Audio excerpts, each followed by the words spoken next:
সিরাজগঞ্জের উল্লাপাড়ায় এক ছাত্রীকে শ্লীলতাহানির চেষ্টার অভিযোগে দুই যুবককে আটক করে পুলিশের কাছে সোপর্দ করেছে স্থানীয়রা। এ ঘটনায় ভুক্তভোগী শিক্ষার্থীর মা বাদী হয়ে উল্লাপাড়া মডেল থানায় মামলা দায়ের করেছেন।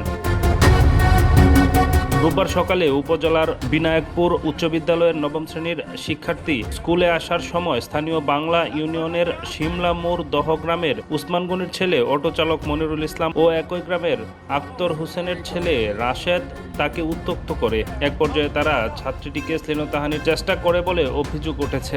ঘটনার পর বিদ্যালয় ও স্থানীয় লোকজন অভিযুক্ত ওই দুই যুবককে আটক করে উল্লাপাড়া মডেল থানায় সোপর্দ করে।